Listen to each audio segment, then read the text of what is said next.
வணக்கம். போஸ்டர்ஸ் எட்கேஸ் வழங்கும் தமிழ்நாடு 360க்கு உங்களை வரவேற்பது நான் ராஜலட்சுமி கார்த்திக். தமிழகத்தில் உள்ள அனைத்து மாவட்ட நிகழ்வுகளையும் விரிவாக பார்ப்பதற்கு முன் தலைப்புச் செய்திகளை பார்க்கலாம். விருதுநகர் மாவட்டம் பத்ரா இருப்பு சுற்றுவட்டார பகுதிகளில் நேரடி நெல் கொள்முதல் நிலையங்கள் திறப்பு. அறுவடை நேரத்தில் கோரிக்கை நிறைவேற்றப்பட்டதால் விவசாயிகள் மகிழ்ச்சி.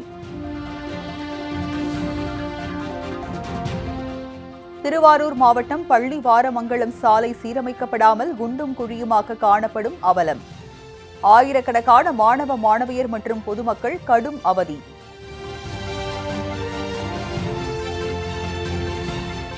சேலம் மாவட்டம் ஆத்தூர் அருகே இடிந்து விழும் நிலையில் உள்ள மேல்நிலை நீர்த்தேக்க தொட்டி.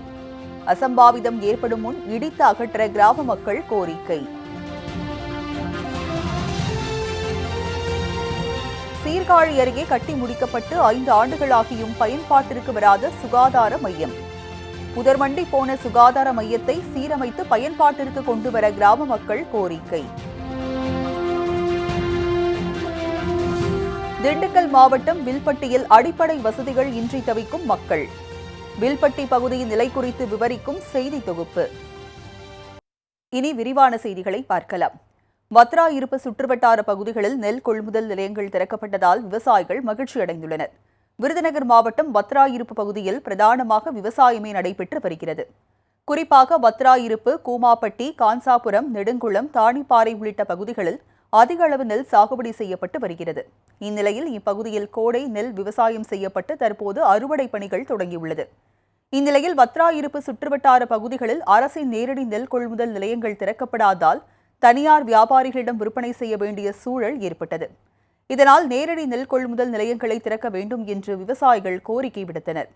விவசாயிகளின் கோரிக்கையை ஏற்று பத்ரா இருப்பு, கான்சாபுரம், கூமாப்பட்டி, தம்பிப்பட்டி உள்ளிட்ட பகுதிகளில் நேரடி நெல் கொள்முதல் நிலையங்கள் திறக்கப்பட்டுள்ளன. இதனால் விவசாயிகள் மகிழ்ச்சி அடைந்துள்ளனர். மேலும் நெல் குவிண்டால் 2450 ரூபாய் வரை அரசால் கொள்முதல் செய்யப்படுவதால் விவசாயிகள் மகிழ்ச்சி அடைந்துள்ளனர்.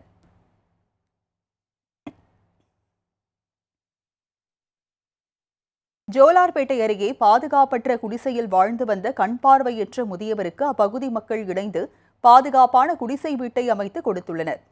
திருப்பத்தூர் மாவட்டம் ஜோலார்பேட்டை அருகே காந்திநகர் பகுதியைச் சேர்ந்தவர் சாம்ராஜ். 85 வயதான இவர் திருமணம் செய்து கொள்ளாமல் தனிமையில் வசித்து வருகிறார். இவர் கடந்த 12 ஆண்டுகளாக கண்பார்வை இல்லாமல் தவித்து வருகிறார். இவர் தனது சகோதரியின் மகனுக்கு சொந்தமான இடத்தில் ஒரு மரத்தடியில் 3 அடி அளவில் சிறிய அளவிலான குடிசை அமைத்து வசித்து வந்துள்ளார். இந்த குடிசை பாதுகாப்பற்ற நிலையில் இருந்துள்ளது. இதனால் கண்பார்வை இல்லாத நிலையில் விஷப்பூச்சிகள் குடிசைக்குள் வருவது கூட தெரியாமல் தவித்து வந்துள்ளார். இதனை கண்ட அப்பகுதி மக்கள் ஒன்றிணைந்து 20,000 ரூபாய் செலவில் சிமெண்ட் ஷீட் கொண்ட வீட்டை அமைத்து கொடுத்துள்ளனர். அத்துடன் முதியவருக்கு தேவையான கட்டில், தலையணை, மெத்தை உள்ளிட்ட பொருட்களையும் வாங்கி கொடுத்துள்ளனர். மேலும் உறவுகள் இல்லாத நிலையில் பார்வையும் இன்றி தவித்து வரும் முதியவருக்கு பார்வை கிடைக்க தமிழக அரசும் மாவட்ட நிர்வாகமும் உதவிக்கரம் நீட்ட வேண்டும் என்று அப்பகுதி மக்கள் கோரிக்கை விடுத்துள்ளனர். திருப்பத்தூர் மாவட்டம் தாமலேர்முத்தூர் அருகே உள்ள காந்தி நகரில் தான் ஒரு உதவி தேவை பெரியவருக்குன்னு சொல்லி நண்பருக்கு சொன்னார் கஜேந்திரன். உடனடியாக நான் நேரில் வந்து பார்க்கும்போது பார்த்தீங்கன்னா சின்ன ஒரு கொட்டையில் தார்பையெல்லாம் போட்டு ஓட்டையாக, அதாவது அரையடி கட்டில் தான் இருக்குது. கிழிஞ்சு போன கட்டியில் உட்காந்துருந்தார் தாத்தா. பார்க்கும்போது ரொம்ப மனம் கஷ்டமாக இருந்துச்சு. அப்போ என்னுடைய நண்பர்கள் மூலிமா எல்லாருக்கும் கேட்ட உதவி செய்கிறேங்க, முன் வரேன்னு சொல்லி 2 நாட்களில் பார்த்தீங்கன்னா இது ஒரு 20,000 மதிக்கத்தக்க எல்லார்கிட்டையும் பணம் வசூல் செய்து நாங்கள் இன்றைக்கி இந்த வீடை எங்களை எளிமையான முறையில் கட்டி கொடுத்துருக்கோம். அவருக்கு தேவையான நல்ல சுத்தமான காற்று வரணுன்றதுக்காக ஓலையை கட்டணும். அதை சுற்றுற பேனரும் சாரல் அடிக்காமல் இருக்கிறதுக்கு கட்டியிருக்கோம். அவர் பூவரச மரத்தில் அடியில் இருக்கும்போது எனக்கு ஒரு ஞாபகம் வந்துச்சு. நாங்கள் நிறைய மரக்கன்றுகள் வச்சாலும் எதிர்காலத்தில் குருவிகளுக்காக நாங்கள் மரம் வச்சுன்னு இருக்கோம். பல 1000 மரம். அது பறவைகள் மற்றும் எதிர்காலத்து சுத்தமான காற்றுக்காக வச்சுன்னு இருக்கோம். ஆனால் அந்த மரத்தடியிலே எனக்கு இந்த பெரியவர் இருந்தார். அது பாதுகாப்பாக அந்த கொடை போல இருந்தது. உண்மையிலே பெரிய விஷயமா இருந்தது.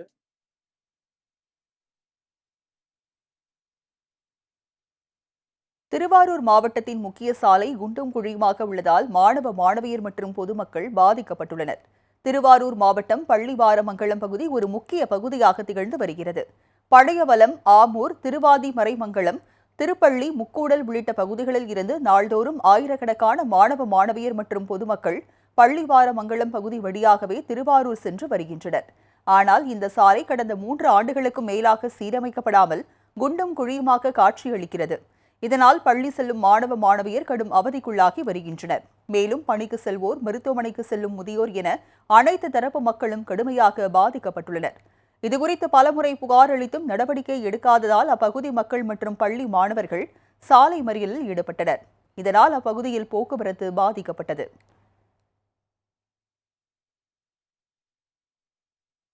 ஆத்தூர் அருகே இடிந்து விழும் நிலையில் உள்ள மேல்நிலை நீர்த்தேக்க தொட்டியை இடித்து அகற்றிவிட்டு புதிய தொட்டி அமைத்து தர வேண்டும் என்று பொதுமக்கள் கோரிக்கை விடுத்துள்ளனர்.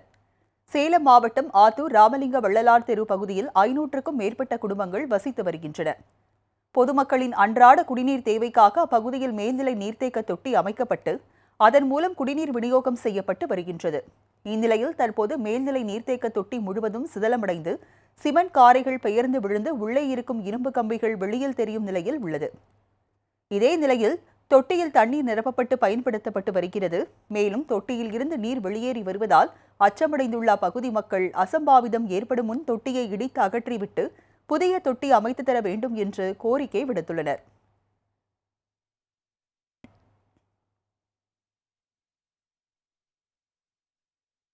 சீர்காழி அருகே கட்டி முடிக்கப்பட்டு 5 ஆண்டுகள் ஆகியும் பயன்பாட்டிற்கு வராமல் பயனற்று புதர்மண்டி போன சுகாதார மையத்தை சீரமைத்து பயன்பாட்டிற்கு கொண்டு வர வேண்டும் என கிராம மக்கள் கோரிக்கை விடுத்துள்ளனர். மயிலாடுதுறை மாவட்டம் சீர்காழி அடுத்த கொள்ளிடம் அருகே ஓதவந்தான்குடி கிராமம் அமைந்துள்ளது. இங்கு 500க்கும் மேற்பட்ட குடும்பத்தினர் வசித்து வரும் நிலையில் பொதுமக்களின் நலனை கருத்தில் கொண்டு கடந்த 2020ஆம் ஆண்டு 5,25,000 ரூபாய் மதிப்பீட்டில் சுகாதார வளாகம் அமைக்கப்பட்டது.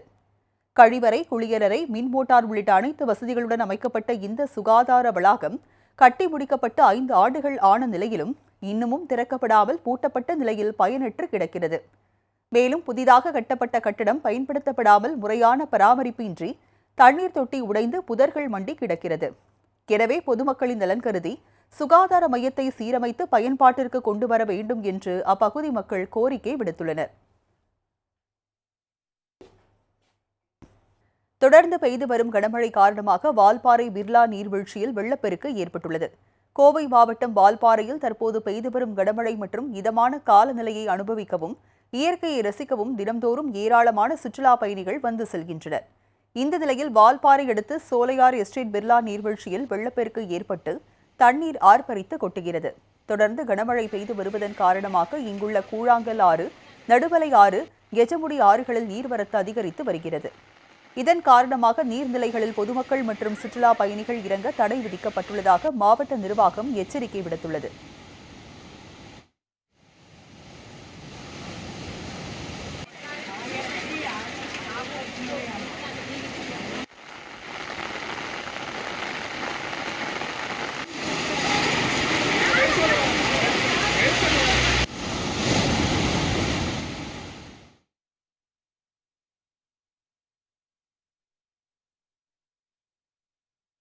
திண்டுக்கல் அருகே சூரியகாந்தி மலர்கள் பூத்துக் குலுங்கும் நிலையில் உரிய விலை கிடைக்க நடவடிக்கை எடுக்க வேண்டும் என்று விவசாயிகள் கோரிக்கை விடுத்துள்ளனர். திண்டுக்கல் மாவட்டத்தில் நத்தம், பழனி, ஒட்டன்சத்திரம் உள்ளிட்ட பகுதிகளில் பல ஏக்கர் பரப்பளவில் சூரியகாந்தி சாகுபடி செய்யப்பட்டு வருகிறது. அதிக அளவில் தேவை இருக்கும் காரணத்தால் திண்டுக்கல் மாவட்டத்தில் ஆண்டுக்கு 2 முறை சூரியகாந்தி சாகுபடி செய்யப்பட்டு வருகிறது. இங்கு கரிசல் மண் என்பதால் அதிக மகசூல் கிடைப்பதால் ஒட்டன்சத்திரம், சத்திரப்பட்டி, ராமப்பட்டினம், புதூர், விருப்பாச்சி உள்ளிட்ட பகுதிகளில் அதிக அளவில் சூரியகாந்தி விவசாயம் செய்யப்பட்டு வருகிறது. ஏக்கருக்கு 15,000 ரூபாய் முதல் 20,000 ரூபாய் வரை செலவு செய்துள்ள நிலையில் கிலோ 60 ரூபாய்க்கு மட்டுமே விலை போவதால் செலவு செய்த பணம் கூட கிடைக்கவில்லை என்று சூரியகாந்தி விவசாயிகள் வேதனை தெரிவிக்கின்றனர். எனவே சூரியகாந்திக்கு உரிய விலை கிடைக்க அரசு நடவடிக்கை எடுக்க வேண்டும் என்று விவசாயிகள் கோரிக்கை விடுத்துள்ளனர். வத்ராயிருப்பு பகுதியில் மாங்காய் கிலோ 15 ரூபாய்க்கு விற்பனை செய்யப்படுவதால் விவசாயிகள் கவலையடைந்துள்ளனர். விருதுநகர் மாவட்டம் வத்ராயிருப்பு சுற்றுவட்டார பகுதிகளில் மாங்காய் விவசாயம் பிரதானமாக நடைபெற்று வருகிறது. தற்போது மாங்காய் சீசன் துவங்கியுள்ள நிலையில் மாங்காய்க்கு போதிய விலை கிடைக்கவில்லை என விவசாயிகள் கவலை தெரிவிக்கின்றனர். இந்த பகுதியில் சப்போட்டா, பனாரஸ் உள்ளிட்ட 10க்கும் மேற்பட்ட வகையான மாங்காய்கள் விவசாயம் செய்யப்பட்டுள்ள நிலையில் வெறும் 1 கிலோ மாங்காய் 15 ரூபாய்க்கு மட்டுமே விற்பனை செய்யப்படுவதாக விவசாயிகள் வேதனை தெரிவிக்கின்றனர்.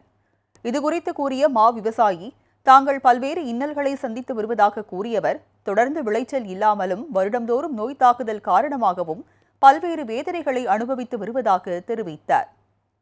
இந்த நிலையில் 15 வருடத்திற்கு முன்பு 1 கிலோ மாங்காய் 30 ரூபாய்க்கு விற்பனை செய்யப்பட்ட நிலையில் 15 வருடங்களுக்கு பின்பு வெறும் 15 ரூபாய்க்கு விற்பனை செய்யப்படுவதாக வேதனை தெரிவித்த விவசாயிகள் உடனே அரசு தங்கள் பகுதியில் ஒரு மாஜூஸ் தொழிற்சாலை ஆரம்பிக்க வேண்டும் எனவும் மாங்காய்க்கு போதிய விலையை அரசே நிர்ணயிக்க வேண்டும் எனவும் கோரிக்கை விடுத்துள்ளனர். விருதுநகர் மாவட்டம் பூமாப்பட்டி, கான்சாவரம், பத்திராயிருப்பு, மம்சாவரம், சேத்தூர் ஆகிய பகுதியில் அதிகமான மாமரங்கள் உள்ளது. இங்கு ஒவ்வொரு மரங்களுக்கு செலவு அதிகமாக உள்ளது. ஆனால் மாங்காய் விலை நிர்ணயம் இல்லாமல் 15 ரூபாய்க்கும் 10 ரூபாய்க்கு கேட்காங்க. இதனால் எங்களுக்கு கூலிக்கும் எங்களுடைய வரவுக்கும் செலவுக்கும் கட்டவில்லை. ஆனால் மாவட்ட ஆட்சியாளரிடம் சொல்லி இந்த பகுதியில் ஒரு பழக்கம்பெனி ஆரம்பிக்க சொல்லி எங்களுடைய வேண்டுகோளை ஏற்றுக்கொள்ளுமாறு கவர்மெண்டிடம் வேண்டுகிறேன்.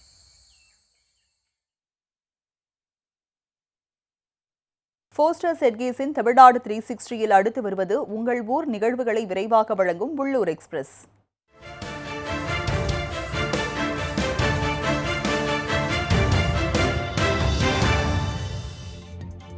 செங்கல்பட்டு மாவட்டம் மாமல்லபுரம் அடுத்த வடகம்பாடி ஊராட்சி கிராம பகுதியில் 15,000க்கும் மேற்பட்ட மக்கள் வசித்து வருகின்றனர். முழுக்க விவசாயிகள் வாழும் இந்த கிராமத்தில் 60க்கும் மேற்பட்ட தூய்மை பணியாளர்கள், மின்வாரிய பணியாளர்கள் வேலை செய்து வருகின்றனர். செங்கல்பட்டு மாவட்டத்திலேயே முன்மாதிரியாக உள்ள இந்த கிராம பகுதியில் பணியாற்றும் தூய்மை பணியாளர்கள், மின் பணியாளர்கள் எந்த நேரத்தில் அழைத்தாலும் ஓடோடி வந்து தங்கள் பணிகளை சிறப்பாக செய்து மக்கள் பணியாற்றி வருகின்றனர். குறிப்பாக தூய்மை பெண் ஊழியர்கள் தங்கள் வேலை நேரம் முடிந்தாலும் மற்ற நேரங்களில் அழைத்தாலும் வந்து முகம் சுழிக்காமல் தூய்மை பணியை மேற்கொண்டு வருவதாக அப்பகுதி மக்கள் நற்சான்று அளிக்கின்றனர். இந்நிலையில் இவர்களின் சேவையை கௌரவிக்கும் வகையில் வடகம்பாடி ஊராட்சி துணைத் தலைவர் தேவிகா சண்முகம் அவர்களுக்கு பிரியாணி விருந்து வைத்து பாராட்டினார்.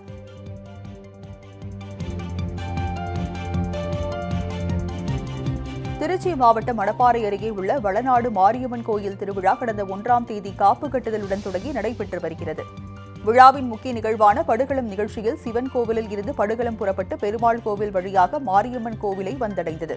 அப்போது திருப்பதி ஏழுமலையான், காளி, கருப்பசாமி, கள்ளழகர், விநாயகர், சிவன், பார்வதி, முருகன் என பல்வேறு தெய்வங்கள் வேடமிட்டவர்கள் வாகனங்களில் ஊர்வலமாக வந்து நேர்த்திக்கடன் செலுத்தினர். இதில் காந்தி சிலையாக மாறிய முதியவர் அனைவரின் கவனத்தையும் ஈர்த்தார்.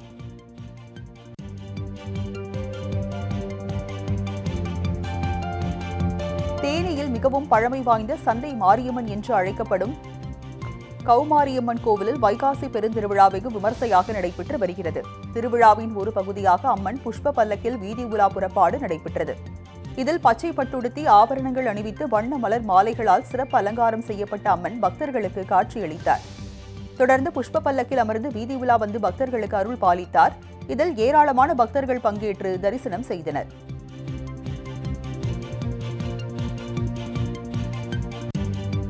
வத்ராயிருப்பு அருகே உள்ள தானிப்பாறை சர்வேஸ்வரர் கோவிலில் சிறப்பு வேள்வி பூஜை நடைபெற்றது.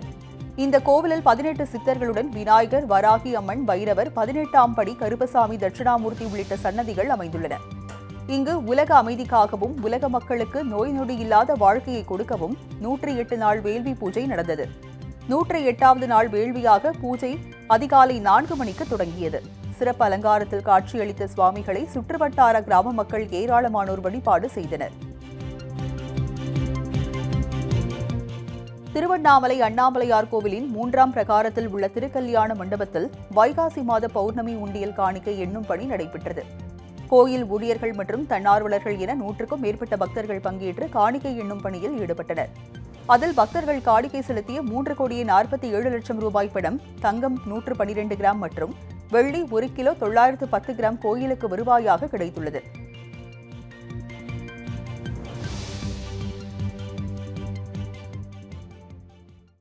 போஸ்டர் செட்கேஸ் வழங்கும் தமிழ்நாடு 360யில் மாவட்டங்களில் நடந்த விளையாட்டு செய்திகளை வழங்க வருகிறது விளையாட்டுக் களம்.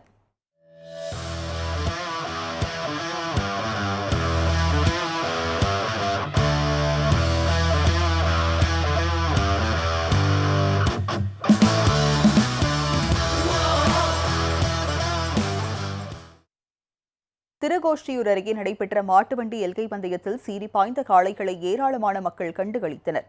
சிவகங்கை மாவட்டம் திருக்கோஷ்டியூரில் கோயில் திருவிழாவை ஒட்டி மாபெரும் இரட்டை மாட்டுவண்டி எல்கை பந்தயம் நடைபெற்றது. இதில் சிவகங்கை, மதுரை, புதுக்கோட்டை, தஞ்சாவூர், ராமநாதபுரம் உள்ளிட்ட பல்வேறு மாவட்டங்களில் இருந்து போட்டியாளர்கள் தங்கள் மாடுகளுடன் கலந்து கொண்டனர். சிவகங்கை திருப்பத்தூர் தேசிய நெடுஞ்சாலையில் நடைபெற்ற இப்போட்டியில் பெரிய மாடு மற்றும் சிறிய மாடு என 2 பிரிவுகளாக பந்தயம் நடைபெற்றது. பெரிய மாடு பிரிவில் 14 ஜோடிகளும் சிறிய மாடு பிரிவில் 29 ஜோடிகளும் என மொத்தம் 43 ஜோடிகள் பங்கேற்றன. இதில் நிர்ணயிக்கப்பட்ட இலக்கை நோக்கி காளைகள் சீறி பாய்ந்தன. இதனை சாலையின் இருபுறமும் நின்று ஏராளமான மக்கள் கண்டுகளித்தனர். வெற்றி பெற்ற மாட்டு வண்டி உரிமையாளர்களுக்கும் சாரதிகளுக்கும் பரிசுகள் மற்றும் கோப்பைகள் வழங்கப்பட்டன.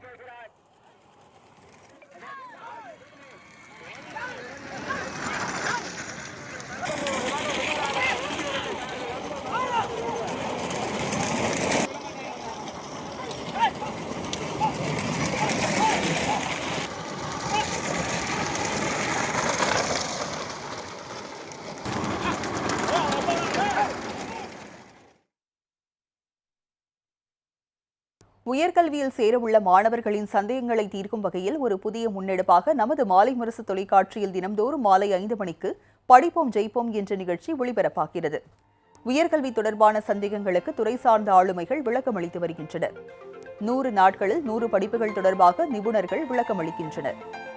அந்த வகையில் இன்று மாலை 5 மணிக்கு ஒளிபரப்பாகும் நிகழ்ச்சியில் கல்வியாளர் முனைவர் ஸ்ரீதேவி அருணாச்சலம் சிறப்பு விருந்தினராக பங்கேற்று வெளிநாடுகளில் உயர்கல்வி படிப்பது குறித்து பேசவுள்ளார்.